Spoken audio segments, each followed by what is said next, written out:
Oke. Oke. Bismillahirrahmanirrahim. Assalamualaikum warahmatullahi wabarakatuh. Sahabat Kebun Berkah dimanapun sahabat Kebun Berkah berada. Jumpa lagi di acara podcast ya. Dan podcast ini bisa sahabat Kebun Berkah saksikan juga di channel YouTube Junediono Kebun Berkah. Dan insya Allah nanti akan dikolaborasikan dengan Pak Hasaruddin. Baik, saya mengenalkan secara singkat. Nanti kalau ada hal yang kurang bisa ditambahi Pak Hasaruddin ya. Nah, narasumber kali ini adalah Pak Randy Hasaruddin. Beliau adalah penyuluh swadaya kehutanan masyarakat atau PKSM ya, penyuluh kehutanan swadaya masyarakat di Provinsi Lampung. Apabila sahabat Kebun Berkah melihat Facebook beliau, Anda sahabat Kebun Berkah akan membaca berbagai informasi terkait kegiatan-kegiatan beliau selaku penyuluh kehutanan swadaya masyarakat. Dan sahabat Kebun Berkah, sejak 7 tahun yang lalu atau 8 tahun yang lalu, waktu saya menjadi kepala balai pengelolaan daerah aliran sungai di Waihabu Batumarah di Ambon, agak mengalami kesusahan untuk mencari penyuluh kehutanan. Ya, walaupun notabene penyuluh kehutanan berada di Dinas Kehutanan ataupun Dinas Lingkungan Hidup dan Kehutanan di provinsi, tetapi kenyataannya memang susah, susah di dalam mencari penyuluh-penyuluh ini ya. Sehingga kegiatan-kegiatan yang dilakukan oleh BPDAS, WH Bupati Merah kala itu, di dalam pendampingannya, di dalam penyuluhannya menggunakan tenaga teknis yang berada di kantor ya, sehingga memang sangat menyusahkan. Karena petugas teknis sekaligus menyuluh yang harus bolak-balik BPDAS dengan kelompok tani yang nun jauh di sana, sehingga terasa tidak efektif. Nah, alhamdulillah ini nanti ada Pak Hasaruddin yang akan berbagi pengalaman terkait dengan kegiatan-kegiatan beliau selaku penyuluh kehutanan swadaya masyarakat di Lampung ya. Eh, ada yang ingin disampaikan terlebih dahulu sebelum ngobrol-ngobrol ngalor ngidulnya nih Pak Hasaruddin. Silakan Pak Hasaruddin. Ya, terima kasih Pak Junediana. Salam kenal walaupun lewat Zoom, alhamdulillah bisa tetap buka. Yang jelas memang kalau di dunia kehutanan ini asik sebenarnya Pak. Kenapa? Ah, Menurut saya asik karena kita eh, sering berkumpul dengan masyarakat, sering kata orang Jawanya guyon kan. Disitulah sisi apa ya? Dampak positifnya bagi saya bisa campur dengan teman-teman ngobrol, eh, mengalami puasan lah di situ. Jadi saya happy lah kalau kita banyak ketemu dengan masyarakat, interaksi, ngobrol masalah seputaran kehutanan seperti itu.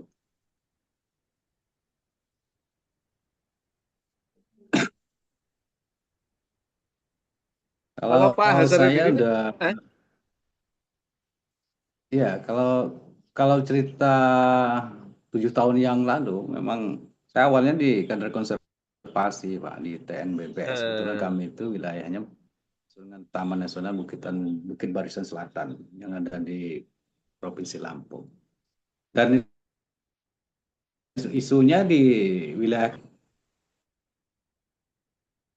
memang eh, banyak apa ya terjadi masalah alam, masalah tanah apa longsor, banjir, bahkan bukan ya interaksi satwa dengan manusia. Di situ ada ya, ya. gajah bermacan. Jadi eh, peduli gitu loh masalah lingkungan seperti itu. 2017 jadi kader konservasi, terusan baru saya eh, ke hutan lindung. Kebetulan memang hutan lindung di wilayah kami itu agak memprihatinkan karena Ya, hutan ya.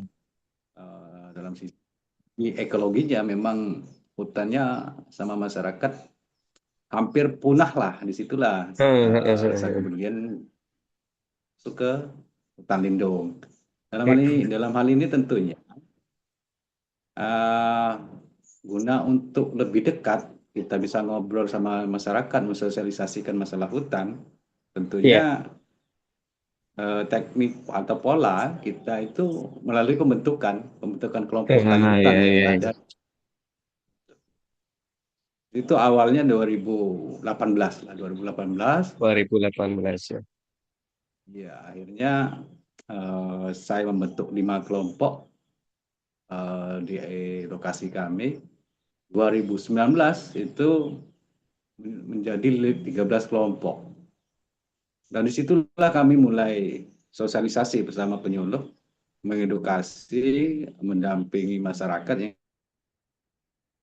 di sekitar hutan, bagaimana ya, sesuai dengan tugas pendamping, konsepnya agar bermanfaat, memberikan manfaat ekonomi, sosial, dan lingkungan untuk masyarakat. Nah, di situ juga Hmm. ternyata sisi positifnya, karena dianggap seksi itu lembaga-lembaga seperti donor, CSR itu Aha. banyak yang masuk. Masya Allah. Memang banyak banyak yang masuk karena itu tadi semua ada di situ gitu loh. Iya, Eh, iya. dan tahun 2017 awal itu interaksi dengan interaksi satwa dengan manusia itu luar biasa. Hmm. Sebelum ada asosiasi masuk ke hutan lindung, kebetulan hutan lindung kami itu ada di register 31 Kabupaten Tanggamus. Setiap ada gajah masuk itu kayak dianggap musuh gitu loh Pak. Jadi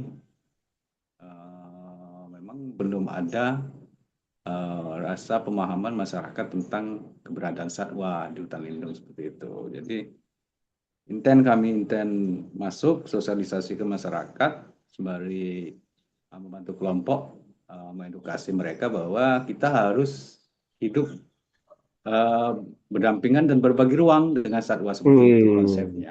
Ya. Dengan mempersiapkan pakannya, Pak. Waktu itu kami menyarankan teman-teman kelompok itu menanam pisang. Jadi anggap Iya. saja kalau memang diganggu satwa itu untuk nilai tambah ekonomi masyarakat, kalau diganggu satwa sebagai amal kita gitu loh, mempersiapkan Iya, pakannya. iya. Akhirnya ternyata memang benar bahwa satwa ini sebenarnya hati nuraninya hampir sama manusia. Kalau diganggu, beliau juga satwa juga ya Betul, marah betul. juga kan. Ternyata kami merubah polanya masyarakat dengan menanam pakannya satwa seperti gajah dan tidak mengganggu gajah apabila lewat di areal kelola di kelompok karena di situ homeringnya gajah. Memang Iya. Hmm. dari dulu homering gajah. Alhamdulillah memang tidak diganggu sama satwa Pak, sama gajah Iya, tersebut. iya. Ada dalam arti memang berbagi ruang itu tidak salah dan memang gajah perilakunya berubah spontan dari sering keras ke manusia, tidak bisa melihat manusia, Hmm. ramah kan akhirnya ramah. Jadi ini berdamping lah intinya. Iya. Lebih menarik lagi kami tahun 2021 itu melakukan penanaman bambu Pak, di bantaran sungai. Hmm. Ya, 30.000 batang. Alhamdulillah sekarang sudah mulai panen. Masya Allah. Uh, 2021 ya, Pak ya? iya, yaitu kalau secara logika tidak memungkinkan gitu loh kami Hmm. akan melakukan program penanaman bambu. Tapi berkat saya sama penyuluh yang ASN sering meeting, terus sosialisasi ke masyarakat, manfaatnya menanam bambu, Iya.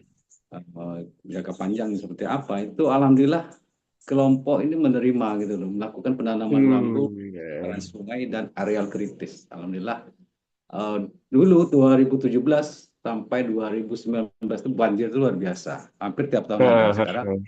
berkurang. Itu dampak positifnya sebenarnya. Itulah.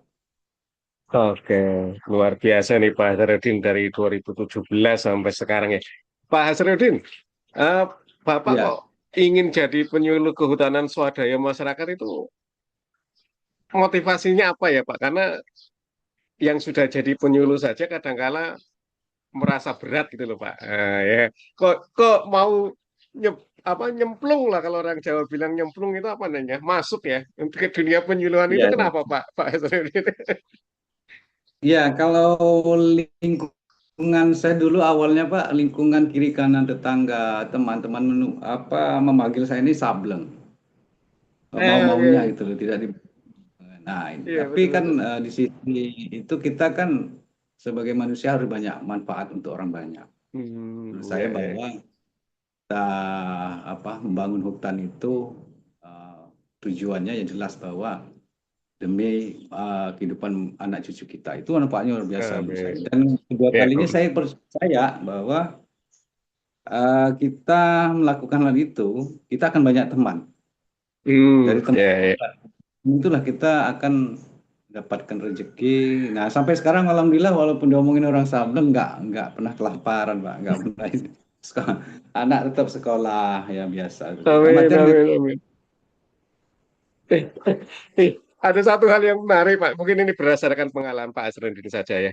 Tadi waktu 2017 ataupun 2018 yang Pak Asrendin ceritakan ya, sangat menarik dalam membuat atau mendirikan kelompok ya, kelompok tani. Ada 5 kalau tidak salah tadi ya. Kira-kira ya, hal apa ya Pak Asrendin yang bisa dikerjakan oleh seorang penyuluh untuk meyakinkan ya Pak, meyakinkan kepada masyarakat ya, masyarakat sekitar hutan terutama untuk yakin bahwa pendirian suatu kelompok tani hutan atau kelompok tani lah ibaratnya ya, itu memang memberi manfaat bagi bagi semua gitu lah Pak.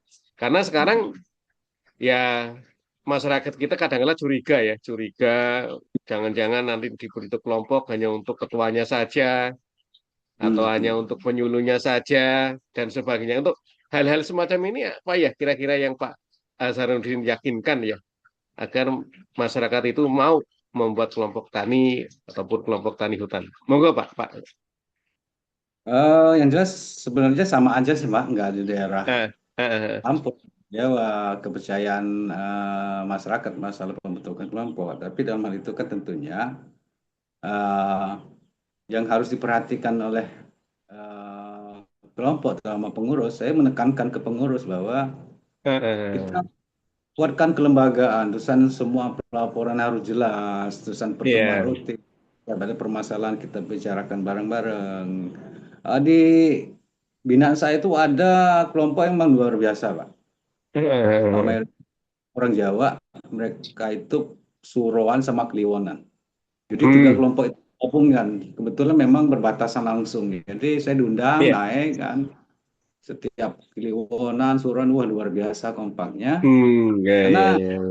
kan teman-teman selama pengurus kepercayaan itu sangat mahal. Kalau hilang Hmm, kepercayaan, saya kelompok. Makanya saya tekankan terus ke pengurus bahwa kelembagaan harus kuat seperti itu. ya. Ya teman-teman sudah menerapkan, alhamdulillah teman-teman anggota itu rasa percaya luar biasa. Waktu Hmm. itu untuk kelompok memang tantangannya luar biasa, Pak. Karena masyarakat itu pernah ditipu, Pak. Ya, begitu, betul. 2009 kalau nggak salah, Ya. mereka sudah iuran mau mengusulkan perizinan Ya, IKN. ya. Yang sudah masuk itu per orangnya 250. Ada oknum lah yang mengaku-ngaku bahwa kehutanan. Ya, Dia ya. sudah uang sudah masuk, ternyata programnya nggak jadi. Nah, di situ Ya, ya. kita paling beratnya kami awal masuk ke kelompok, bukan hanya kepercayaan anggota ke pengurus seperti itu. Ya. Ya, secara pelan-pelan kami memberikan edukasi pemahaman lah. Memang semua itu butuh proses. Memang ada satu dua orang provokator itu hal yang biasa. Ya. Sampai yang mengatakan kalau perizinan ini keluar, kuping saya diiris sebelah katanya. Sampai segitunya ya. Ya, Karena ya, ya. juga sih Pak, beliau itu senior dulu, Mm-mm. senior memang bahkan dulu pernah mengurus surat izin 2014 kalau nggak salah. Ya. Udah gagal di situ, Pak. Hmm. Ya, kami maklum juga. Akhirnya kami melakukan pendekatan terus ke yang dituakan ini tadi, akhirnya ikut juga sih. Ya intinya Ya, memang oke, semuanya oke.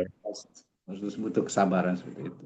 Kesabaran ya, jadi luar biasa. Jadi yang dilakukan Pak Azharuddin ini, sahabat Kebun Berkah, untuk membangun kepercayaan ya, membangun kepercayaan kelompok ya, dengan transparansi setiap kegiatan-kegiatan diikutkan, laporan-laporan harus jelas, terus yang Ya. tidak kalah pentingnya adalah sabar ya. Nah, ini sabar kuncinya ini luar biasa. Terus Pak Hasanuddin terkait dengan kelompok tani yang dibina oleh Pak Hasanuddin ini ada berapa kelompok tani Pak? Kalau tadi menyebutnya 5, Kebetulan mungkin akan lebih nih kalau dari Facebooknya ini. 13 kelompok Pak yang kebetulan saya dipercaya, ini double nih, double rangkap jabatan walaupun Masya Allah. ini. Jadi selain PKSM saya sama penyuluh, memang penyuluh kan di KPH kami Pak.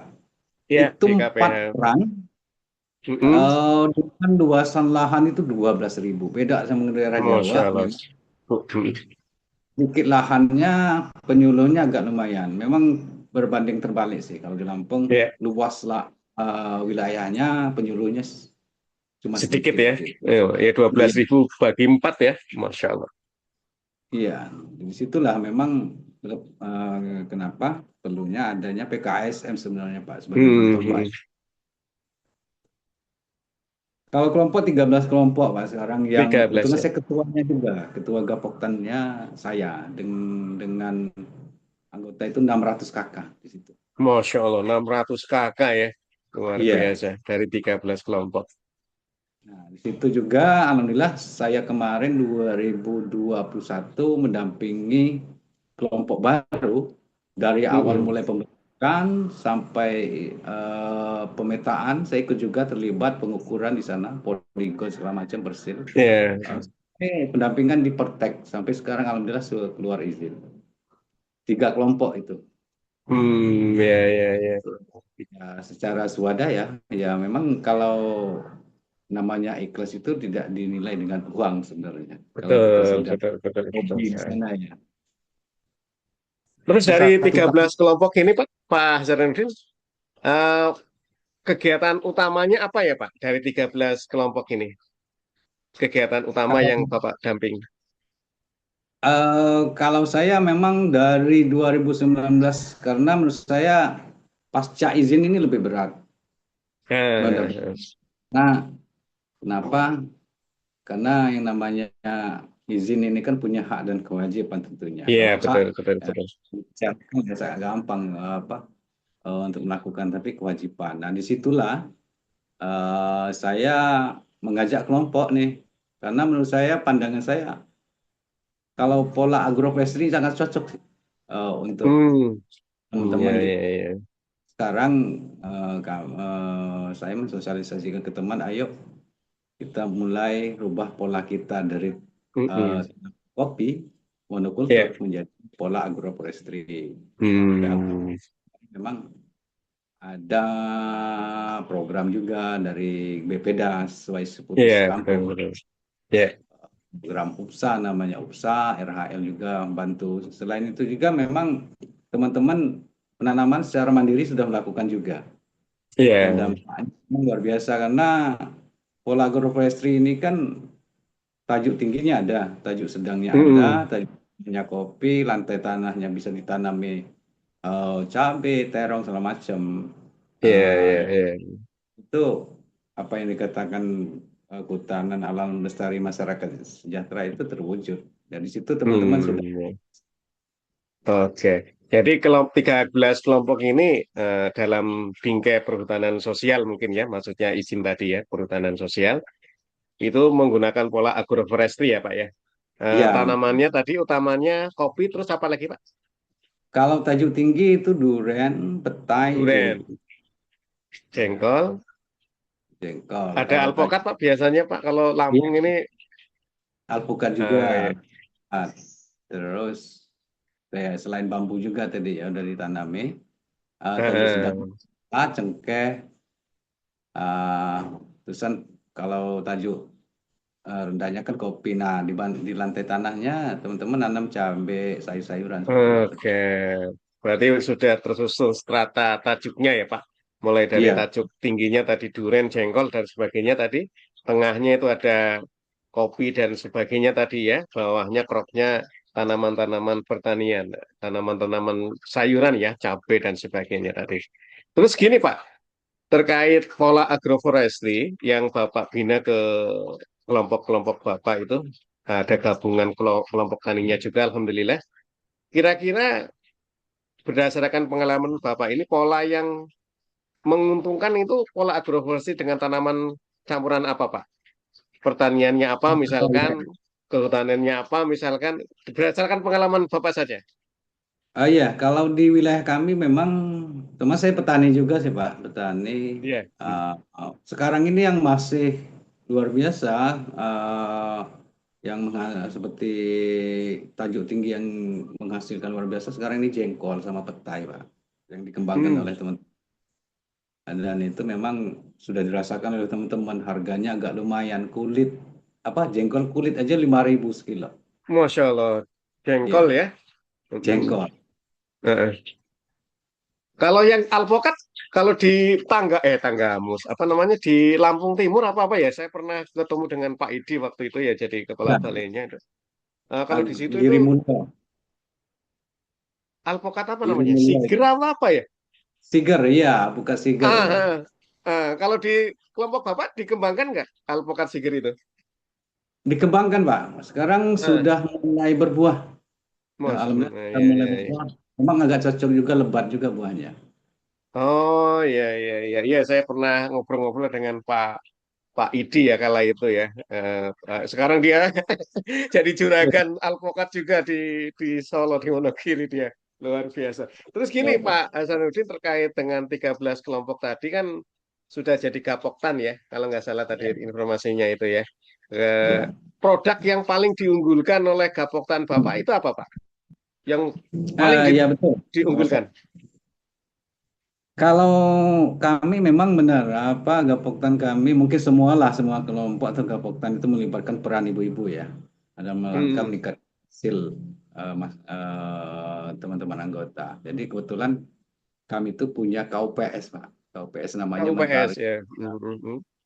Milenial Tani Mandiri, yang memang itu Hmm, ibu-ibu dari petani. Jadi hmm, di hmm. situ kami mencoba sudah 3 tahun Pak, lahirnya 2021, lebih dari 3 tahun Ya. Hmm, berjalan. hmm, hmm. Membuat produk turunan, Ya, seperti kebetulan kami tanam kemiri juga nih, supaya kemiri hamileh ya. Hmm, hmm. meningkat, kami coba buat minyak kemiri. Minyak. Uh, Hmm. Terusan kopi bubuk juga, ada Ya. minyak juga kan di situ. Jadi intinya bahwa kami coba nih. Sekarang alhamdulillah sih, Kopeks itu berjalan, pernah ada yang pesan dari Kalimantan. Hmm. Kan pesan sudah kelasnya, kalau kelasnya sudah platinum lah, sudah keluar Nah, ya. keluar Hmm. gitu. KUPS Tani Mandiri tadi namanya ya Pak ya? Mentari, milenial Oh, tani Mentari. mandiri. Mentari apa tadi? Iya, KUPS Mentari milenial, singkatannya milenial tani mandiri, Pak. Seperti itu. Oh, astagfirullah. Mentari itu singkatan dari Milenial Tani Mandiri, KUPS, Ya, Milenial Tani Mandiri, disingkat KUPS betul. Mentari ya. Produk Oke. turunannya itu banyak tadi, minyak kemiri, ada bubuk kopi ya. Jadi, ya, silakan sahabat kebun berkah kalau ingin membeli produk-produk turunan dari apa namanya KUPS Mentari, Milenial Tani Mandiri yang digawangi oleh Pak Hasanuddin, silakan bisa menghubungi Pak Hasanuddin ya. Nanti kontak WA-nya saya bagi di kolom deskripsi. Silakan ya. Mohon izin ya Pak Hasanuddin, nanti nomor WA Matur Bapak nuwun, saya ya. cantumkan. Terus Ya, terkait ini Pak yang apa namanya perhutanan sosial ya, perhutanan sosial yang tentunya didampingi oleh Bapak tadi ya, Gapoktan yang 13 kelompok tani hutan ya. Kira-kira terkait permasalahan utamanya yang dihadapi di dalam pengembangan KUPS itu apa, Pak? Permasalahannya ya? Karena tidak Kalau yang semua KUPS itu bisa berkembang ya ternyata. betul Pak, banyak sekali yang paham kalau saya itu Pak. Memang di Iya, iya, sebuah tempat. iya. Yang jelas mungkin umumnya pemasaran sih Pak. Pemasaran. Oh, pemasaran ya. Betul itu. Terus kan yang kedua kalinya teman-teman KOPES ini kan kelemahannya mereka tidak sabaran gitu loh. Ya, ya. Apa ya? Ingin Mereka tidak instan lah ya. konsisten, Hmm, pinginnya instan seperti itu. Sebenarnya dua kelemahan itu, makanya kemarin tak kumpulkan lagi. Kebetulan hmm, ada lembaga yang masuk namanya Pilih, Pak. Dia hmm. berkantor di Bogor. Ya, ya, Eh, ya. Informasi lingkungan Indonesia kan. Alhamdulillah kemarin mereka masuk dan mau kolaborasi, bermitra, Ya, amin, amin. utamanya usaha selain rehabilitasi dan Ya, di situ sudah ada kesepakatan teman-teman KOPS itu mau membuat satu produk lagi memang karena kemarin penanaman jengkol dan pete kita beda yang lain lah. Kita sarankan seperti itu. Kalau bisa ya, kita ya. kopi banyak sih produk kopi tahu kan. Kita bikin Betul, betul. produk dari jengkol gitu bahannya. Waduh. Ya, ya, ya, ya. Alhamdulillah ada Ya. kesepakatan kemarin sudah akan membuat produk kerupuk jengkol seperti itu, Pak. Luar biasa. Mudah-mudahan bisa berlanjut ya, Pak Hasanuddin. Ya, memang Hmm. saya jumpai juga rata-rata permasalahannya itu sih, Pak. Pemasaran plus tidak sabaran ya. Tidak sabaran karena ya inginnya instan sih. Inginnya instan. Jadi apa Betul, yang kami betul. tanam, kami harus peroleh hasilnya secepat mungkin ya. Kayak kayak makan mie instan lah ibaratnya seperti itu. Terus gini Pak, terkait dengan PKSM sendiri Pak, PKSM Iya, yang merupakan bagian yang sangat penting ya menurut saya karena ujung tombak dari pembangunan kehutanan memang berada pada posisi penyuluhnya. Cuman memang untuk penyuluh kehutanan sendiri agak agak gimana saya melihatnya ya, berbeda dengan iya. penyuluh yang tetangga kita lah yang sudah mentransformasikan diri ya. Tapi penyuluh kehutanan ya saya juga kurang paham sih ya. Tetapi di lapangan ini kayak sepi-sepi gitu loh Pak. Kayak kekurangan gairah ini. Tapi luar biasa lah Pak Hasanuddin ini PKSM yang menurut saya jarang lah ditemui di daerah ya. Di daerah manapun lah. Jadi nah, kira-kira menurut Bapak ini gimana ini? Kurang kegairahan penyuluh-penyuluh kehutanan ini. Kalau di daerah kami sebenarnya teman-teman penyuluh yang ASN, Hmm. kita bilang tadi sih Pak, karena terlalu luasnya wilayah dan jangkauannya agak lumayan Iya, di situ. iya, iya, iya. Karena ada penyuluh kami yang dari Bandar Lampung ke Tanggamus, itu kan jarak Jauh tempuhnya loh tanggamu Sujung ya. jam. Ya disitulah kadang-kadang apa penyuluh ASN ya wajar juga sebagai manusiawi juga kan memperhitungkan perjalanan tersebut kan. Tapi alhamdulillah Iya, iya. kalau di wilayah kami saya setel sama penyuluhnya Pak. Hari libur, hari Hmm, Minggu, hari libur gitu loh. Kadang-kadang kami iya, lapangan memang alhamdulillah saya punya rekan kerja yang SN yang luar biasa, masih muda, masih di iya, bawah saya. iya, iya.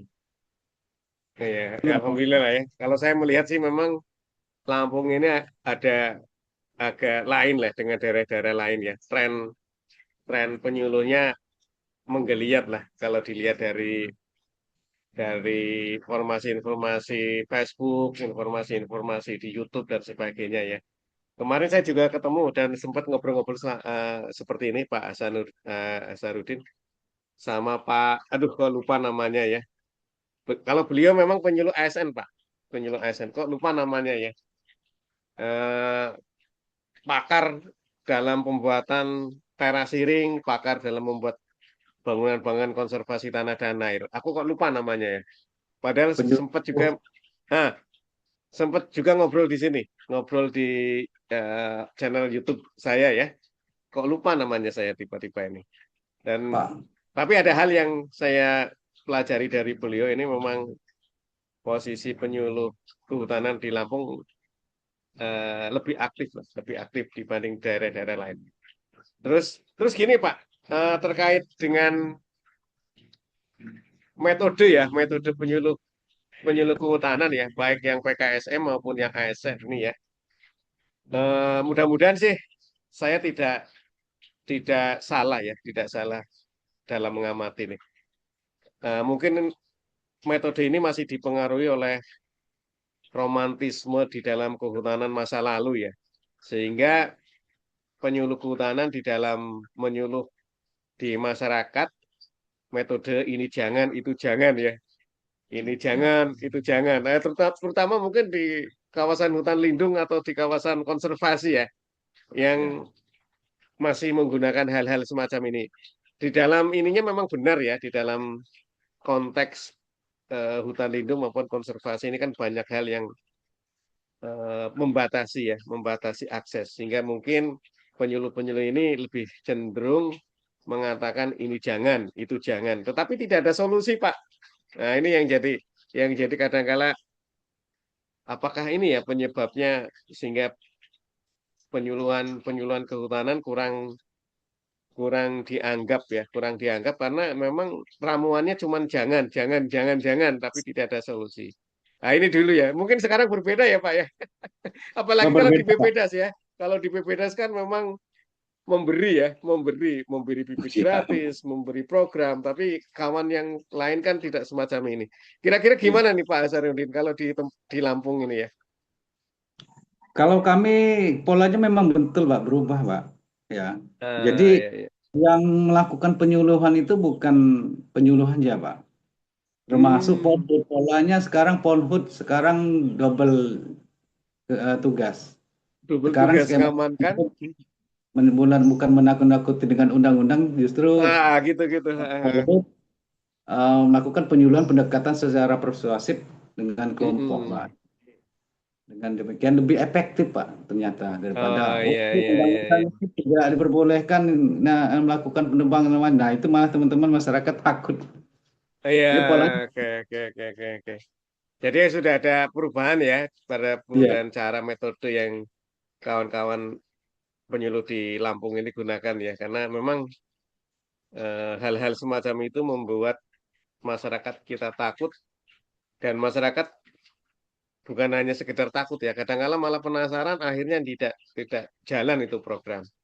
ya Ya, betul. seperti pola yang dilakukan Pak Idi itu waktu itu yang beliau Hmm. ceritakan ke saya di YouTube ini juga ya. Waktu itu di register Gunung Balak itu register berapa ya? 38 atau berapa ya? Yang Gunung 39. Balak itu Pak, Lampung Timur. Yang Lampung Iya, Timur dulu kan informasi yang saya dapat dari beliau itu kan untuk masuk saja di Gunung Balak susah ya, khususnya yang berseragam tentunya. Karena memang tadi ada pengalaman yang tidak bagus di kalangan masyarakat sehingga program apapun ditolaknya karena anggapan tadi. Namun ketika Pak Idi merubah ya, merubah jenis tanamannya saja sebenarnya ya, merubah jenis tanamannya saja yaitu alpokat ya, alpokat siger terutama menjadi diterima ya kayak. Jadi artinya kan memang posisi pendekatan ini menjadi penting ya, menjadi penting untuk bisa programnya berhasil. Terus gini Pak Hasan, Pak Hasanuddin, terkait produk tadi sudah disebutkan ya, produk unggulan kemiri, ada jengkol, ada pete, ada yang lainnya ya, terkait dengan apa yang diusahakan. Termasuk permasalahannya juga sudah diterangkan, permasalahan utama ya pemasaran dan tadi kesabaran dari pengurus maupun dari anggota. Terus kira-kira menurut pendapat Pak Hasanuddin terkait dengan perhutanan sosial ya, perhutanan sosial, kira-kira apa ya? Apakah perhutanan sosial ini benar-benar bisa menjamin ya, menjamin hutan lestari, terus juga menjamin masyarakat sejahtera, atau seperti apa? Berdasarkan pengalaman Pak Hasanuddin sendiri. Monggo Pak. oke Pak. Saya kan cerita berapa tahun yang lalu Pak ke belakang ya. Skema-skema itu kan sebenarnya sudah dicoba oleh pemerintah. Dulu Ya, pernah pemerintah itu langsung turun ke lapangan melakukan penanaman sono keling namanya dulu. ya, sana keling. Penanaman sono keling. Ternyata setelah masyarakat nanam cabut lagi, hilang lagi. Ya, Terusan ya, ya. ubah lagi skemanya waktu itu.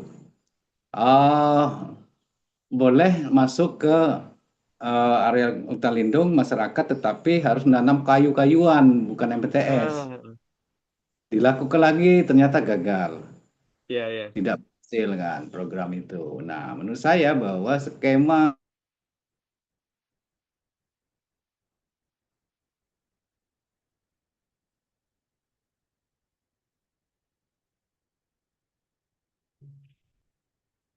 Halo, suaranya kok tiba-tiba menghilang nih. eh, ada solusi jalan keluarnya kalau ada permasalahan. Menurut saya skema perhutanan sosial ini sudah pas sekali untuk diterapkan. Hmm, Eh, dan saya yakin bahwa masyarakat mudah mengerti apa manfaatnya ke depannya nanti sih Pak. Menurut saya itu sih ya, skema yang paling pas seperti itu. Saya sangat setuju adanya perhutanan sosial ini. Ya, dan dampaknya sekarang udah mulai dirasakan. Teman-teman ada yang tanam mandiri, terus nanam apa MTS secara mandiri selain ya. bantuan. Dan dampaknya eh, tadinya banjir tiap tahun sekarang agak berkurang. Hmm, Terusan sama satwa juga teman-teman sudah apa ya berbagi ruang juga, bahkan mau iya, iya, iya, iya, iya. nah, di situ sebenarnya manfaatnya berkelompok dengan skema perhutanan apa hutan kemasyarakatan. Menurut saya luar biasa itu. Sudah mendekati sempurna lah. Memang pas untuk masyarakat. Ya, ya, ya. Ya, sahabat kebun berkah, berdasarkan pengalaman Pak Asrendin ini, perhutanan sosial merupakan suatu pendekatan yang tepat ya untuk bisa membangun hutan sekaligus bisa meningkatkan kesejahteraan masyarakat. Ini berdasarkan pengalaman Pak Asrendin sendiri ya, selaku PKSM di Tanggamus, Lampung. Terus ini Pak terkait dengan program-program dari pemerintah, terutama dari Balai Pengelolaan Daerah Aliran Sungai, tadi sempat disebutkan oleh Bapak ya, UPSA ya kalau nggak ada salah. Ini Nah, UPSA berapa hektar ya Pak ya yang dikelola oleh kelompok Bapak? kemarin 10 hektar Pak 10 mengusulkan. hektar ya. Nah, Terkait ya, dengan UPSA ini Pak, terkait dengan mm, UPSA ini kan sebenarnya kan model zaman bahla ya untuk iya, sebagai model sebenarnya model di dalam pengelolaan sumber daya alam ya. Namanya juga UPSA ya. iya. Kira-kira ketika dilakukan di lapangan ya Pak, khususnya di kelompok tani Bapak terkait dengan model UPSA ini apa ya kekurangannya kira-kira Pak? Ya kelebihannya boleh, Eh, kekurangannya boleh Pak. ya Terkait kalau UPSA ini ya. kalau kelebihannya sih menurut saya apa ya? Sebenarnya hampir sama dengan polanya kayak agroforestry itu. Karena Hmm. beda, kalau dilihat sisinya bedanya memang adanya terasering. Sebenarnya Ya. konsep itu luar biasa sih Pak kalau memang diterapkan oleh Eh, masyarakat. Karena kebetulan di situ ya lokasi itu lokasi kami itu kemiringannya luar biasa. ya, ya, ya, ya. Kalau di tempat-tempat kayak Lampung Timur kan agak rata. Kalau di kami Agak itu landai, agak landai. iya betul. Nah, kenapa ada manfaatnya? Adanya terasering ini kan otomatis eh, apa ya memutus lereng ya supaya tidak Hmm. terjadinya longsor. Jadi dengan adanya terasering ini kan air eh, terputus apa ya Iya, iya. eh, mengalir dengan tidak deras sekali lah seperti itu dengan adanya Ya, terasering. ya, ya. Terus bisa ditanami teman-teman seperti lombok, apa cabai, mohon maaf cabai, terusan terong di bawahnya selain nanam-nanam MPTS kan banyak sekali kopi dengan adanya terasering pemupukannya itu lebih lebih mudah seperti itu. Ya, ya. Ya tinggal ya kelemahannya ya mungkin dari teman-teman lah yang di bawah. Itu tadi sih Pak, karena butuh proses yang panjang di situ sebenarnya titik lemahnya teman-teman kadang-kadang setengah hati kan mengerjakannya. Karena belum mendapatkan hasil secara langsung seperti itu. Ya, ya, ya, ya.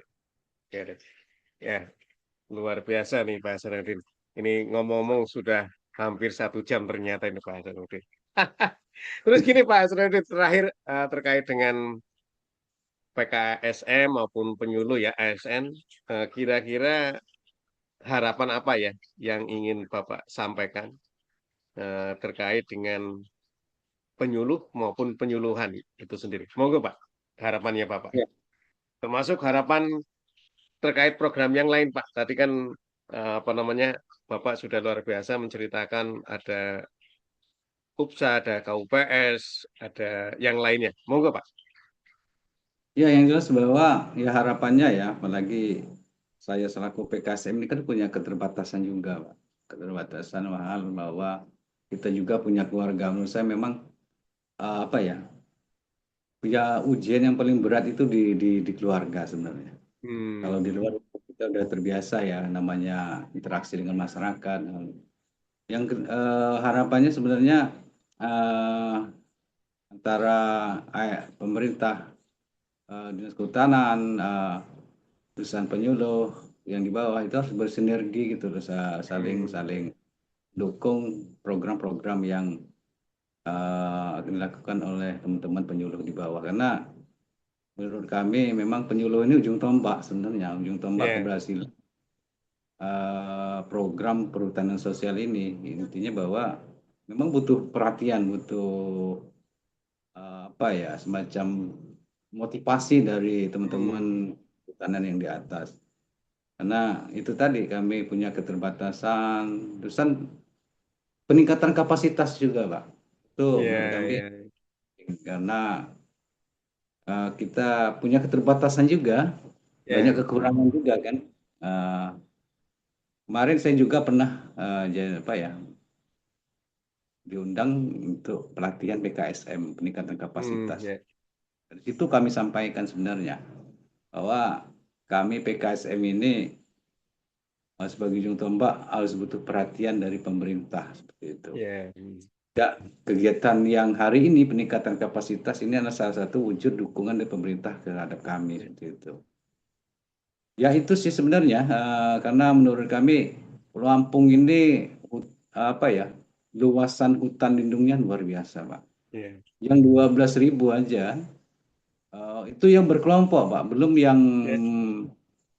Belum berkelompok itu lebih luas lagi. Nah, ini alhamdulillah ya, target kami untuk penyuluhan, kami mau masuk yang belum berkelompok ke, betulan memang batas dengan Gapoktan. Rencana kami semua sosialisasi juga ke sana. Masuk ke hmm, teman-teman.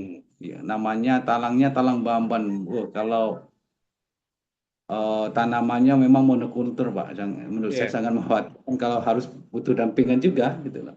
ya, Tapi di situ ya harapannya dari yang di atas dengan kehutanan perlu ada motivasi lah ke kami seperti itu. Gitu. Perlu oke. dukung. Hmm. Ya, terima kasih Pak Asarudin. Itulah harapan dari Pak Asarudin selaku PKSM di Tanggamus, Lampung. Ada dua hal atau tiga hal tadi yang sempat beliau sampaikan. Yang pertama adalah koordinasi antar pusat dan daerah ya, yang Ya, perlu ditingkatkan terkait dengan penyuluhan ini, penyuluhan dan penyuluhnya juga ya. Terus yang keduanya adalah terkait dengan pengembangan kapasitas ya, baik dari penyuluh ASN maupun dari penyuluh yang swadaya masyarakat tadi. Ya, ya, karena memang tadi seperti keterbatasan-keterbatasan yang dimiliki oleh penyuluh sehingga perlu dilakukan peningkatan kapasitas. Oke, Pak Asrudin, terima kasih sekali. Ini 1 jam kita ngobrol dan setengah hari ya mudah-mudahan nggak Pak apa-apa. Asrudin. Kenapa? Iya, ngobrol setengah hari ya nggak apa-apa. Memang asik ngobrol. Ini kayak Pak Idi aja ini sempat sempat apa namanya ngobrol di channel saya lebih dari 1 jam sampai. Tapi menarik lah intinya menarik apa yang disampaikan Pak Asarudin nanti dan mudah-mudahan tidak tidak bosan-bosan ya untuk kami ajak ngobrol ya ngobrol terkait dengan penyuluhan kehutanan terutama ya karena saya pandang penyuluhan kehutanan ini agak agak lumayan terseok-seok ini jadi perlu ya tadi perlu memang peningkatan kapasitas itu memang bukan hanya Ya, kapasitas penyuluhnya ya tapi mungkin juga kelembagaan penyuluhnya sendiri harus harus harus berubah ya mentransformasikan diri ya ini menurut saya sih ya.